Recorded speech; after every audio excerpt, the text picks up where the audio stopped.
la jeune fille découvrit que parmi les 7 fiancées de l'homme, une d'elles était en réalité un homme déguisé en femme. Elle fit alors apparaître un éventail magique et d'un geste, fit envoler les manteaux de toutes les fiancées. Comme elle s'y attendait, l'imposteur fut aussitôt démasqué. En réalité, la jeune fille avait grandi dans les montagnes où elle s'était formée aux arts martiaux. Cependant, le dojo où elle vivait était extrêmement pauvre. Avant de partir, sa mère lui avait trouvé 9 alliés, lui laissant 9 pendentifs de jade comme preuve d'alliance. À chaque difficulté, elle pouvait les appeler à l'aide. Et comme prévu, à l'instant suivant, son maître la jeta littéralement hors du dojo, lui ordonnant d'aller chercher ses alliés. À peine descendue de la montagne, l'un des pendentifs se mit à briller d'une lueur dorée. Elle tomba aussitôt sur un homme en fuite. Sans hésiter, elle courut vers lui et colla un talisman dans son dos. Immédiatement, l'homme fut empli d'une force surnaturelle et vainquit ses poursuivants. Mais la jeune fille fut surprise par son jeune âge, il ne semblait pas être un ami de sa mère. Ce fut alors qu'elle apprit que le véritable propriétaire du pendentif n'était autre que le père du jeune homme. Soudain, ce dernier s'évanouit. Elle n'eut d'autre choix que de le porter jusqu'à la maison familiale. Le père, en le voyant inconscient, fut d'abord inquiet, mais dès qu'il comprit qui était la jeune fille, il abandonna son fils pour prendre soin d'elle avec enthousiasme. Une fois dans la chambre, la jeune fille laissa une trace d'affection sur le père avant d'utiliser sa magie pour soigner le jeune homme.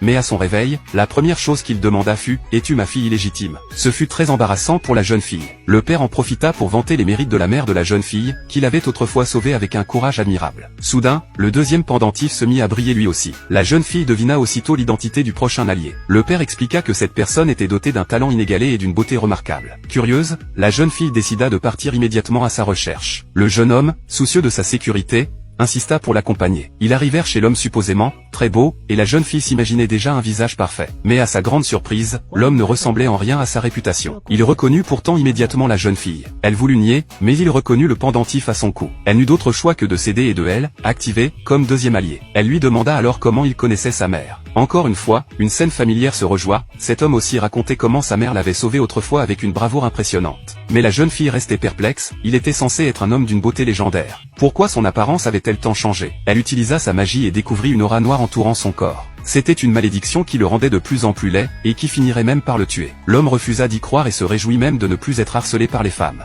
La jeune fille invoqua alors des poupées magiques qui identifièrent la source du sort. Lorsqu'elle lui demanda si cela lui rappelait quelque chose, l'homme affirma ne rien savoir. Dès qu'elle ouvrit le couvercle contenant l'objet maudit, il perdit connaissance. Refusant de le laisser mourir à cause d'un coup monté, elle invoqua une lanterne magique pour protéger sa vie, et pria le jeune homme de veiller sur elle pendant son absence. Elle partit ensuite à la recherche du responsable de la malédiction. Grâce à l'odeur de l'homme, elle parvint à entrer dans son espace mémoriel. Avant de partir, elle rappela à son compagnon de protéger coûte que coûte la lanterne. Puis, avec l'aide du majordome, elle pénétra dans les souvenirs de l'homme. Ils se retrouvèrent le jour où il avait reçu la théière maudite. Le majordome reconnut immédiatement le jeune homme qu'il cherchait. Mais au moment où la jeune fille tenta de voir le visage du coupable, elle découvrit qu'il n'en avait pas.